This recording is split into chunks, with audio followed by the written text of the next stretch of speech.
President Anderson, members of the faculty, Board of Trustees, distinguished guests, my old colleague, Senator Bob Byrd, who has earned his degree through many years of attending Knight Law School, while I am earning mine in the next 30 minutes, distinguished guests, ladies and gentlemen. It is with great pride that I participate in this ceremony of the American University, sponsored by the Methodist Church, founded by Bishop John Fletcher Hurst, and first opened by President Woodrow Wilson in 1914. This is a young and growing university, but it has already fulfilled Bishop Hurst's enlightened hope for the study of history and public affairs in a city devoted to the making of history and to the conduct of the public's business. By sponsoring this institution of higher learning for all who wish to learn, whatever their color or their creed, the Methodists of this area and the nation deserve the nation's thanks. And I commend all those who are today graduating.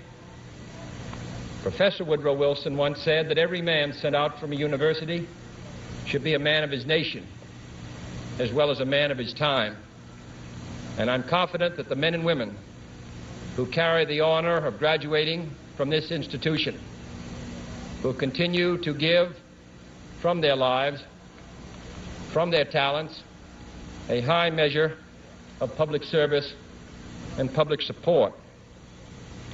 There are few earthly things more beautiful than a university, wrote John Masefield in his tribute to English universities, and his words are equally true today.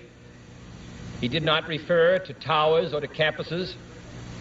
He admired the splendid beauty of a university because it was, he said, a place where those who hate ignorance may strive to know, where those who perceive truth may strive to make others see. I have therefore chosen this time and place to discuss a topic on which ignorance too often abounds and the truth too rarely perceived, and that is the most important topic on earth, peace. What kind of a peace do I mean, and what kind of a peace do we seek? Not a Pax Americana enforced on the world by American weapons of war, not the peace of the grave or the security of the slave. I am talking about genuine peace, the kind of peace that makes life on earth worth living, the kind that enables men and nations to grow and to hope and build a better life for their children. Not merely peace for Americans, but peace for all men and women. Not merely peace in our time, but peace in all time. I speak of peace because of the new face of war. Total war makes no sense in an age where great powers can maintain large and relatively invulnerable nuclear forces and refuse to surrender without resort to those forces. It makes no sense in an age where a single nuclear weapon contains almost 10 times the explosive force delivered by all the Allied air forces in the Second World War. It makes no sense in an age when the deadly poisons produced by a nuclear exchange would be carried by wind and water and soil and seed to the far corners of the globe and to generations yet unborn.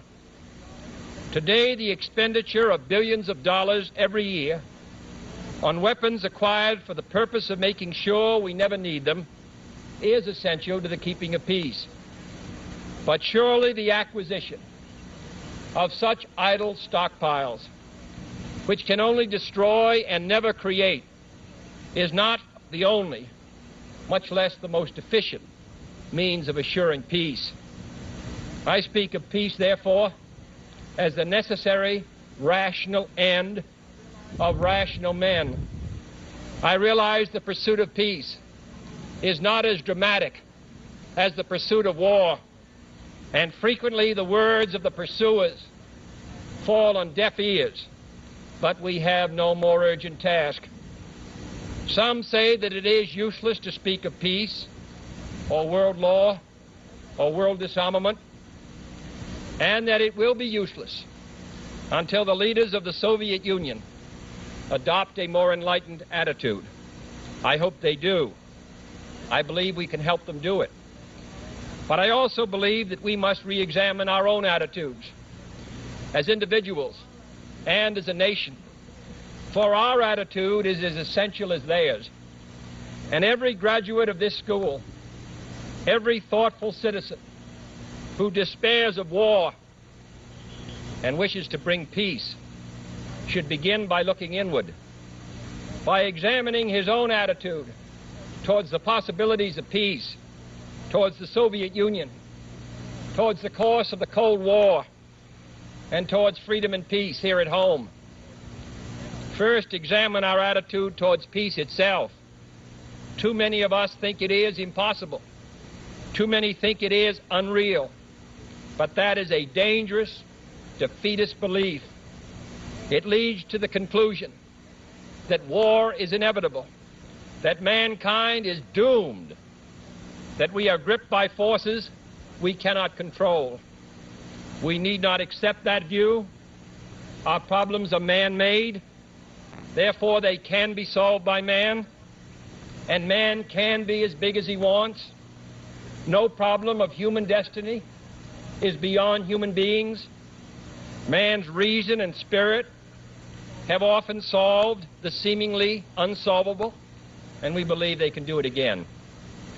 I am not referring to the absolute, infinite concept of universal peace and goodwill, of which some fantasies and fanatics dream. I do not deny the value of hopes and dreams, but we merely invite discouragement and incredulity by making that our only and immediate goal. And second, let us re-examine our attitude towards the Soviet Union. It is discouraging to think that their leaders may actually believe what their propagandists write. It is discouraging to read a recent authoritative Soviet text on military strategy and find on page after page wholly baseless and incredible claims, such as the allegation that American imperialist circles are preparing to unleash different types of war, that there is a very real threat of a preventative war being unleashed by American imperialists against the Soviet Union, and that the political aims, and I quote, of the American imperialists are to enslave economically and politically the European and other capitalist countries and to achieve world domination by means of aggressive war, unquote. Truly, as it was written long ago, the wicked flee when no man pursueth. Yet it is sad to read these Soviet statements, to realize the extent of the gulf between us. But it is also a warning to the American people not to fall into the same trap as the Soviets, not to see only a distorted and desperate view of the other side, not to see conflict as inevitable, accommodation as impossible, and communication as nothing more than an exchange of threats.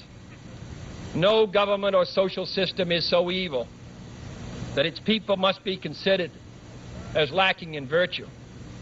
As Americans, we find communism profoundly repugnant as a negation of personal freedom and dignity.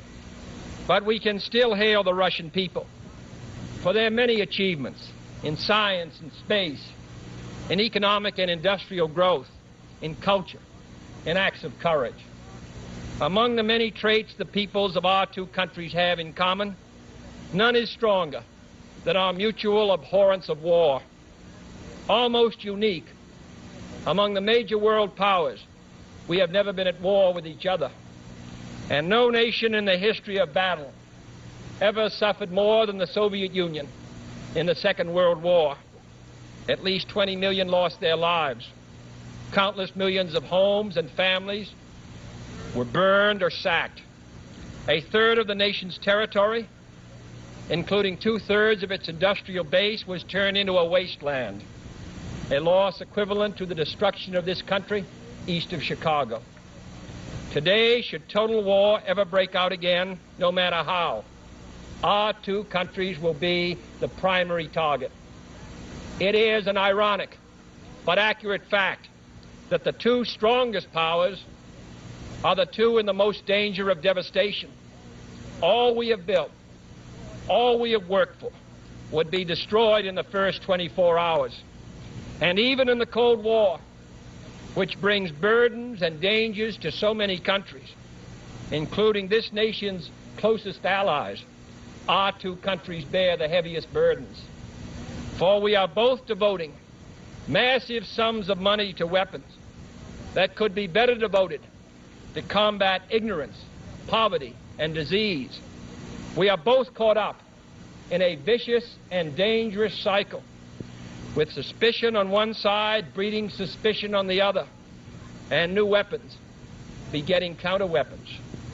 In short, both the United States and its allies, and the Soviet Union and its allies, have a mutually deep interest in a just and genuine peace and in halting the arms race. Agreements to this end are in the interests of the Soviet Union as well as ours, and even the most hostile nations can be relied upon to accept and keep those treaty obligations, and only those treaty obligations which are in their own interest. So let us not be blind to our differences, but let us also direct attention to our common interests and the means by which those differences can be resolved. And if we cannot end now our differences, at least we can help make the world safe for diversity. For in the final analysis, our most basic common link is that we all inhabit this small planet. We all breathe the same air. We all cherish our children's futures, and we are all mortal. Third, let us re-examine our attitude towards the Cold War, remembering we're not engaged in a debate, seeking to pile up debating points. We are not here distributing blame or pointing the finger of judgment. We must deal with the world as it is, and not as it might have been had the history of the last 18 years been different.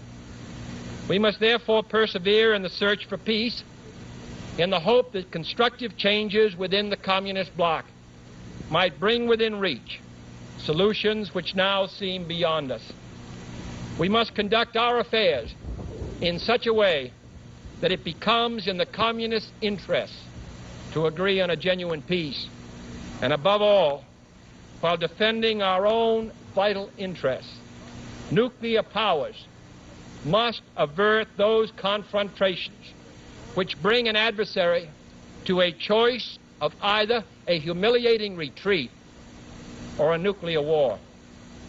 To adopt that kind of course in the nuclear age would be evidence only of the bankruptcy of our policy or of a collective death wish for the world. To secure these ends, America's weapons are non-provocative, carefully controlled, designed to deter, and capable of selective use. Our military forces are committed to peace and disciplined in self-restraint.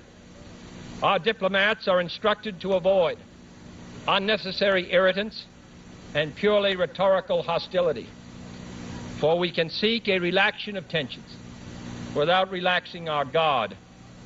And for our part, we do not need to use threats to prove we are resolute. We do not need to jam foreign broadcasts out of fear our faith will be eroded. We are unwilling to impose our system on any unwilling people, but we are willing and able to engage in peaceful competition with any people on earth. Meanwhile, we seek to strengthen the United Nations, to help solve its financial problems, to make it a more effective instrument for peace, to develop it into a genuine world security system, a system capable of resolving disputes on the basis of law, of ensuring the security of the large and the small, and of creating conditions under which arms can finally be abolished.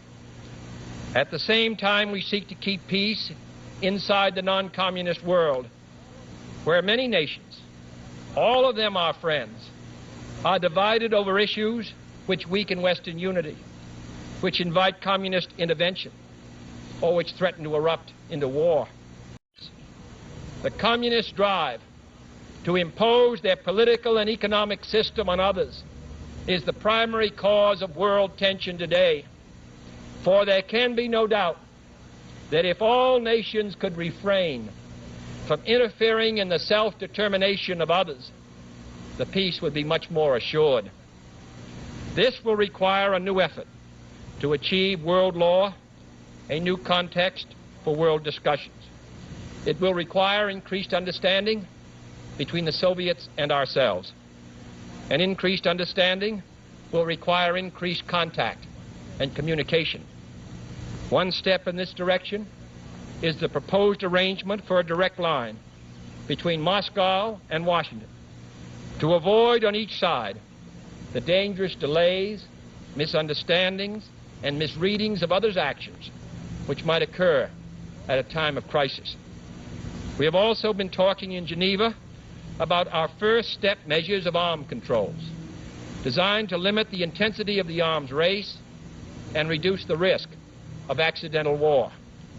Our primary long-range interest in Geneva, however, is general and complete disarmament, designed to take place by stages, permitting parallel political developments to build the new institutions of peace which would take the place of arms. The pursuit of disarmament has been an effort of this government since the 1920s. It has been urgently sought by the past 3 administrations. And however dim the prospects are today, we intend to continue this effort, to continue it in order that all countries, including our own, can better grasp what the problems and the possibilities of disarmament are. The only major area of these negotiations where the end is in sight, yet where a fresh start is badly needed, is in a treaty to outlaw nuclear tests. The conclusion of such a treaty, so near and yet so far, would check the spiraling arms race in one of its most dangerous areas. It would place the nuclear powers in a position to deal more effectively with one of the greatest hazards which man faces in 1963, the further spread of nuclear arms. It would increase our security. It would decrease the prospects of war. Surely this goal is sufficiently important to require our steady pursuit, yielding neither to the temptation to give up the whole effort, nor the temptation to give up our insistence on vital and responsible safeguards. I'm taking this opportunity, therefore, to announce 2 important decisions in this regard. First, Chairman Khrushchev, Prime Minister Macmillan, and I have agreed that high-level discussions will shortly begin in Moscow, looking towards early agreement on a comprehensive test ban treaty. Our hope must be tempered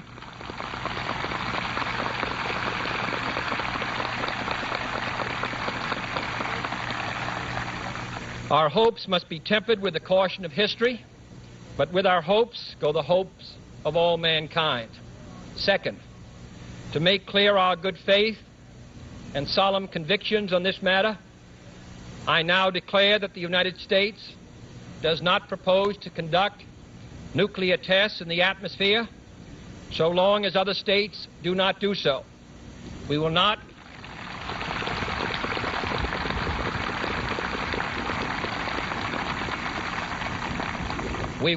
be the first to resume. Such a declaration is no substitute for a formal binding treaty, but I hope it will help us achieve one. Nor would such a treaty be a substitute for disarmament, but I hope it will help us achieve it. Finally, my fellow Americans, let us examine our attitude towards peace and freedom here at home. The quality and spirit of our own society must justify and support our efforts abroad. We must show it in the dedication of our own lives, as many of you who are graduating today will have an opportunity to do by serving without pay in the Peace Corps abroad or in the proposed National Service Corps here at home. But wherever we are, we must all, in our daily lives, live up to the age-old faith that peace and freedom walk together. In too many of our cities today, the peace is not secure because freedom is incomplete. It is the responsibility of the executive branch at all levels of government, local, state, and national, to provide and protect that freedom for all of our citizens by all means within our authority. It is the responsibility of the legislative branch at all levels, wherever the authority is not now adequate, to make it adequate.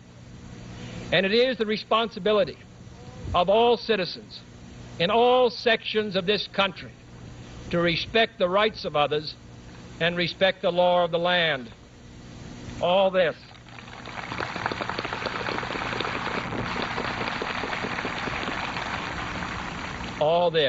is not unrelated to world peace. When a man's way please the Lord, the scriptures tell us, he maketh even his enemies to be at peace with him. And is not peace, in the last analysis, basically a matter of human rights? The right to live out our lives without fear of devastation, the right to breathe air as nature provided it, the right of future generations to a healthy existence. While we proceed to safeguard our national interests, let us also safeguard human interests. And the elimination of war and arms is clearly in the interests of both.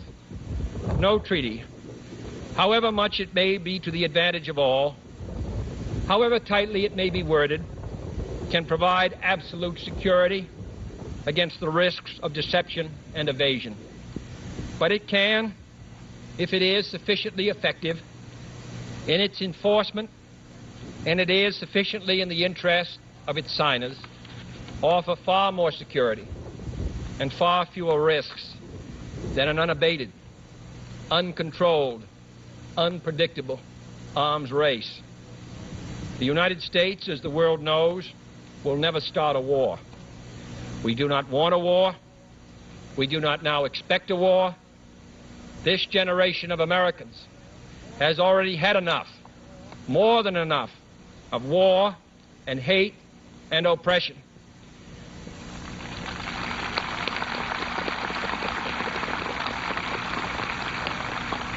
We shall be prepared if others wish it. We shall be alert to try to stop it. But we shall also do our part to build a world of peace where the weak are safe and the strong are just. We are not helpless before that task or hopeless of its success. Confident and unafraid, we must labor on, not towards a strategy of annihilation, but towards a strategy of peace. Thank you.